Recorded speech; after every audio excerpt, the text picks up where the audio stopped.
Ya, kita bukan membaca basmalah. Bismillahirrahmanirrahim. Assalamualaikum warahmatullahi wabarakatuh.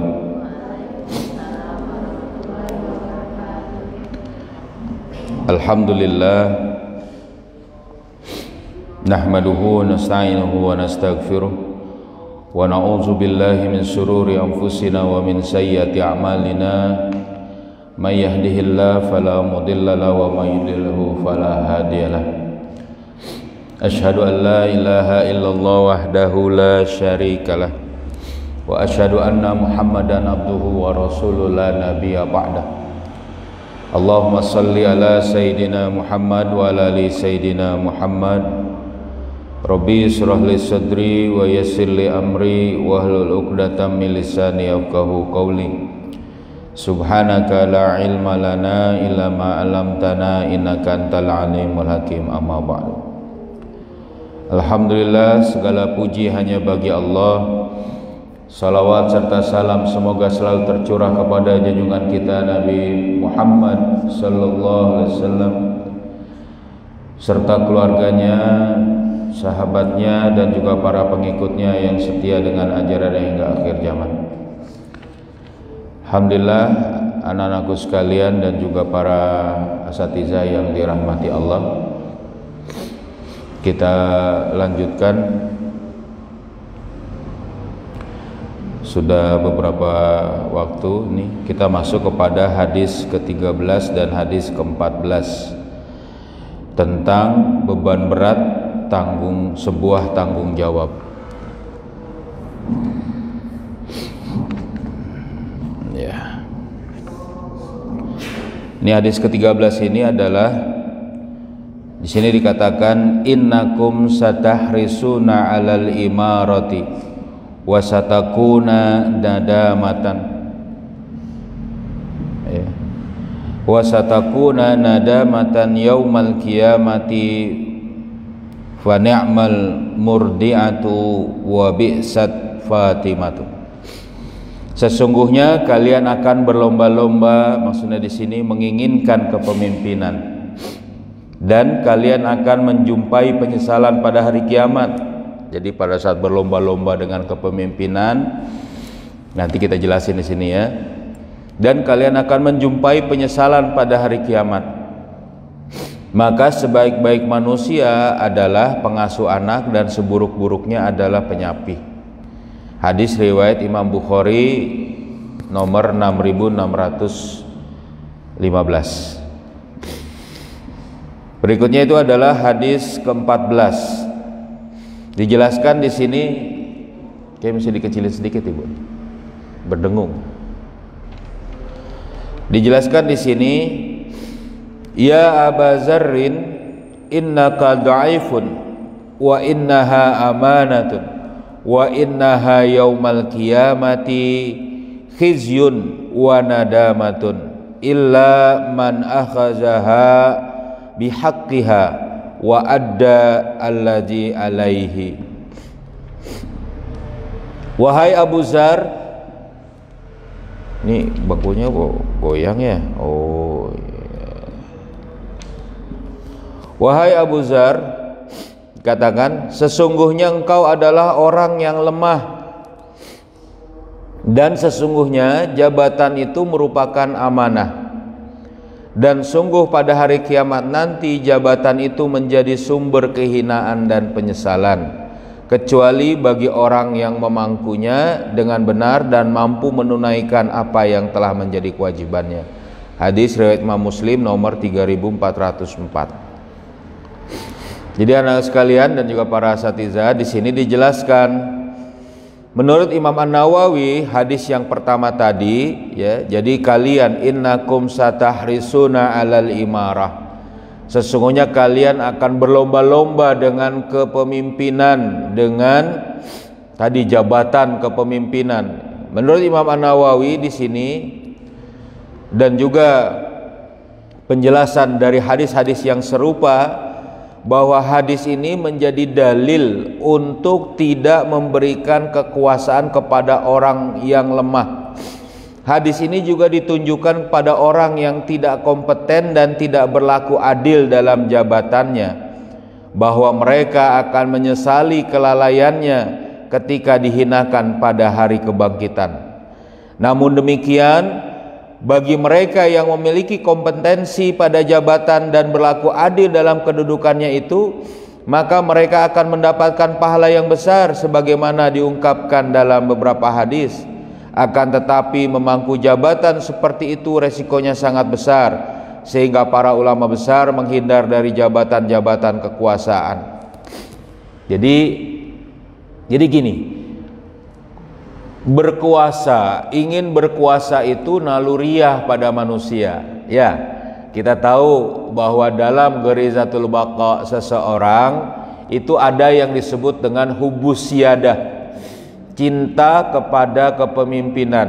Jadi setiap orang sebenarnya semuanya itu ingin memimpin, ada dalam benak dia dalam ingin memimpin.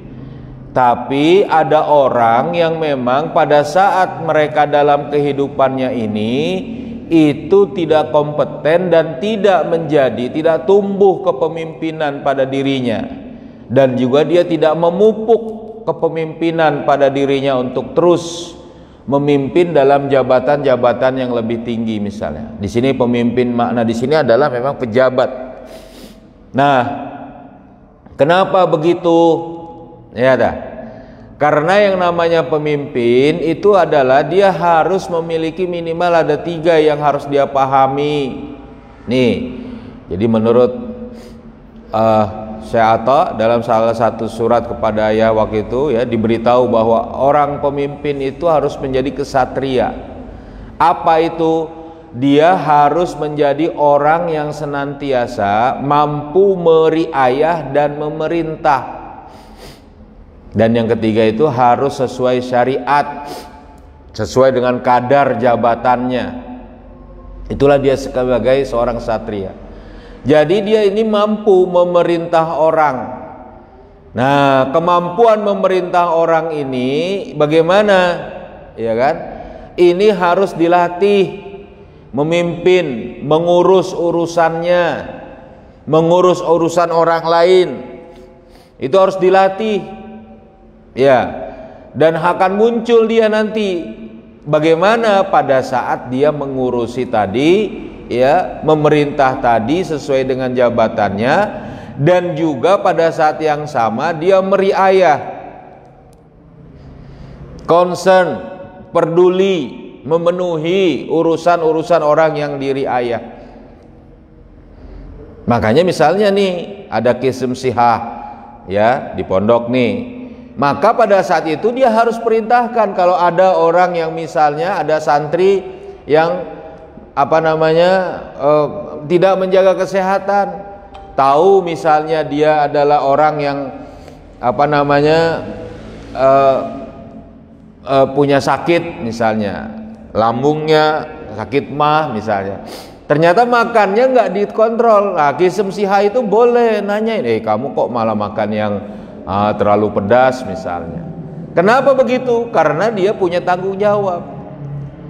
Nah, saat kemudian memerintah dia supaya tidak makan ini, menjaga kesehatan misalnya, ya dah, ini salah contoh nih ya. Lalu di saat yang sama dia juga meriayah, ada misalnya santri kawannya yang sakit, dia urus, dicarikan obat, dibantu, dilaporkan misalnya ke ustazah dan sebagainya, ya, memberitahu bahwa ada kawannya yang sakit. Ini meriayah, ini melatih dalam skup yang kecil, dan tentu tidak melanggar syariat. Nah, ini yang lain lagi, nanti dia harus paham lagi, ya. Jadi kepemimpinan itu, ya dah, itu adalah sesuatu yang kemudian akan muncul pada diri seseorang dengan berbagai kompetensinya. Tapi landasan pertama itu adalah rasa tanggung jawab itu. Ya, kayak macam kita di sini. Nah, ini dilatih anak-anak semua. Dan kemudian muncul di tengah masyarakat nanti orang yang memang mampu, orang yang tidak mampu, orang yang mungkin harus diperbaiki, ada perbaikannya mungkin banyak, ada perbaikannya sedikit. Nanti akan muncul itu. Nah, ini yang kemudian tidak boleh diraih. Makanya para alim ulama dahulu ini menjaga, berhati-hati. Kalau dia tidak bisa, kalau dia tidak misalnya mencoba untuk memimpin, lalu kemudian dia masih ada amanah yang tidak tertangani, maka pada saat itu ya dia tidak akan mengambil jalan yang lebih tinggi lagi. Nah, dalam sabda beliau, maka sebaik-baik manusia adalah pengasuh anak pada waktu itu, yaitu yang menyusui bayi. Bermakna kehidupan dunia ini, dan seburuk-buruk penyapih bermakna kehidupan setelah mati. Karena dia akan dimintai pertanggungjawaban di hadapan Allah Subhanahu wa taala karena perbuatannya itu. Maka dia seperti seorang anak yang disapi dari susu ibunya, padahal dia belum mampu makan makanan yang lain, maka tentu saja berakibat pada kehancurannya. Dan dikatakan sebaik-baik pengasuh atau penyusu bayi bermakna kedudukan, kekayaan, kekuasaan, dan kenikmatan duniawi lainnya yang dapat dinikmati ketika manusia memilikinya. Adapun seburuk-buruk penyapi bermakna bahwa ketika seorang kehilangan itu semua, ya, karena salah satu sebab seperti kematian atau hal lain, karena itu harus mempertanggungjawabkan perbuatannya di hari akhir. Jadi gini, kita ini ada amanah untuk bisa melaksanakannya. Nanti ada orang yang dia itu akan kelihatan, ada sidqah di tengah masyarakat, di tengah teman-temannya, di tengah orang-orang yang ada. Apa itu sidqah? Sidqah maliyah ada juga begitu tadi. Kepercayaan, kondite, ngurus uang. Nah, ini dia. Misalnya dia punya uang, dia gunakan dengan baik, dia bayarkan misalnya pinjamannya, dia bayarkan misalnya kebutuhan-kebutuhannya, dia cermat. Ini ada sikah dia bertanggung jawab, ya kan? Dia tidak menghilangkan kewajibannya untuk misalnya membayar kewajiban ketentuannya. Ini akan muncul tengah masyarakat, tapi dia tetap dalam kondisi tadi, menjalani kehidupan ini. Nah, ini yang makanya dikatakan oleh Rasulullah sebaik-baiknya adalah penyusu bayi atau pengasuh tadi. Maksudnya adalah orang yang mengambil kenikmatan dunia tadi dengan tanggung jawabnya, gitu loh. Nah, inilah orang yang nanti pada saat dia memimpin, dia itu nggak semena-mena, gitu. Gitu. Juga ada yang dikatakan ada yang penyapih. Penyapih di sini maksudnya orang yang menghentikan anak kecil yang belum bisa makan, lalu tiba-tiba dihentikan dia menyusu pada ibunya. Orang seperti ini berarti apa? Ya tadi, dia ini menghilangkan tanggung jawab, melepaskan tanggung jawab dari orang yang dipimpinnya pada saat harusnya mendapati nikmat, mendapati asuhan, mendapati kenikmatan tadi meriayah. Ini perumpamaan dari ucapan Rasul. Ini hadis yang ke-13. Hadis ke-14, saya nggak tahu jam berapa ini.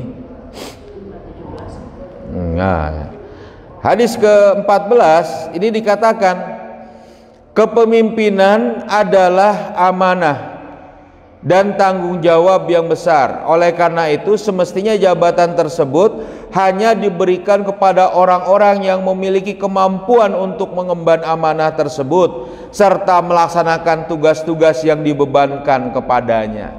Nah, jadi pada saat itu Abu Dzar Al-Ghifari, padahal Abu Dzar Al-Ghifari ini pemimpin suku Ghifar, pernah memimpin suku Ghifar, bahkan dikatakan juga pemuka dari suku Ghifar. Dia ini orang yang sangat berani, sebenarnya berani sekali. Saat dia masuk Islam, dia itu mengumumkan keislamannya itu di Mekah, sampai dia digebukin sama orang-orang Mekah pada waktu itu babak belur. Diselamatkan oleh Abbas bin Abdul Muttalib, ya paman Nabi. Nah, pada waktu itu, nah pada saat kejadian ini, Abu Dzar Al-Ghifari ini meminta kepemimpinan kepada Rasul. Jadikan saya pemimpin di satu wilayah, jadikan gubernur, jadikan wali di satu wilayah, atau ada tanggung jawab jabatan. Apa kata Rasulullah SAW? Ya Aba Dzarrin, innaka dhaifun wa innaha amanatun wa innaha yaumal qiyamati khizyun wa nadamatun. Nah, jadi Abu Dzar ini dikatakan, wahai Abu Dzar, sesungguhnya engkau adalah orang yang lemah. Sesungguhnya jabatan ini amanah. Kenapa? Karena Abu Dzar ini bukan karena dia itu tidak berani, bukan karena dia itu tidak bisa, kan? Menurut Rasulullah pada waktu itu dinilai dia termasuk orang yang lemah. Dia mungkin ada amanah yang belum ditunaikan, mungkin pada waktu itu. Dia mungkin emosinya sangat meledak-ledak, bisa jadi begitu. Iya. Ya. Tapi yang jelas dikatakan innaka dhaifun, kata Rasulullah SAW. Jadi dijelaskan di sini, jadi amanah dan tanggung jawab ini harus dipegang oleh orang yang mampu. Tapi juga orang ini harus terlatih. Makanya pada saat orang itu mendapat kepemimpinan, dia harus menjalankannya dengan baik, dengan amanah. Dia punya amanahnya apa? Tanggung jawab dia. Nanti ada amanah berikutnya yang lebih besar, dia bisa menjalankannya dengan baik. Jadi kalau misalnya ada orang yang misalnya dia mendapati kepemimpinan, lalu dia malah bukan menjalankan kepemimpinan itu dengan benar, nah ini bisa jadi jangan-jangan dia memang lemah ini. Dia nggak meriayah orang yang dipimpin, dibiarkan kelaparan, dibiarkan misalnya tidak mendapati pendidikan, tidak mendapati misalnya sesuatu yang seharusnya dia dapat, dibiarkan kacau. Coba, misalnya pemimpin satu negara membiarkan rakyatnya saling membunuh, saling menyakiti, ya kan, saling mencuri, korupsi. Coba dibiarkan dalam makna, ya sudah jalan begitu ntar juga ketawa. Nggak bisa, harusnya betul-betul nih, jangan sampai kebutuhan rakyatnya, belum lagi yang kelaparan, gitu. Ini kalau sudah pemimpin yang besar. Tadinya kan di kepemimpin yang paling kecil dulu, ada tingkat RT, ada tingkat RW. Bukan berarti harus dengan jenjang, tidak. Tetapi kepemimpinan itu akan muncul pada saat orang-orang sekitarnya pun mengetahui dia ini tumbuh atau tidak kepemimpinan itu. Gitu. Jadi anak-anak sekalian di sini semuanya munculkan itu dengan apa? Memahami tanggung jawab dan amanahnya. Ya. Tapi pada saat nanti kepemimpinan yang sebenarnya pada saat riayatus su'unil ummah harus hati-hati, mampu tidak. Nah, harus hati-hati, jangan sampai jadi penyesalan dan juga kehinaan.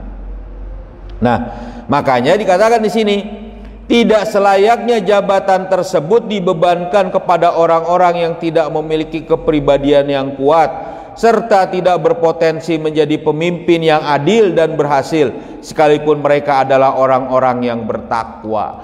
Bahkan kadang orang yang bertakwa itu tadi, bertakwa dalam makna di sini misalnya hafalannya banyak, ya kan, bacaan Qurannya bagus, ibadahnya bagus dan sebagainya, ada juga.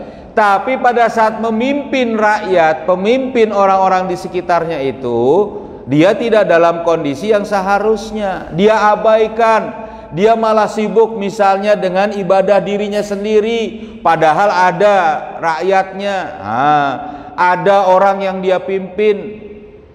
Ini nggak boleh, gitu. Kadang ada juga gitu. Makanya ini harus dilatih. Dan ada orang nanti yang Allah katakan, yang Rasul katakan tadi, ya, orang ini ketahuan lemahnya dari memimpin tadi. Ya, nah makanya harus orang-orang yang tadi memiliki tanggung jawab, bisa meriayah, memiliki siqah, ya, kepercayaan kondite tentang keuangan, tentang mengatur harta, mengatur tanggung jawabnya. Nah, ini dia. Nah, oleh karena itu bagi seorang pemimpin itu tidak sembarangan cuma sekedar dia ini pingin saja, karena kalau pingin itu sudah suatu hal yang alami yang ada pada gariza. Paham dari dua hadis ini? Ya, tentang kepemimpinan. Gitu ya. Ada pertanyaan?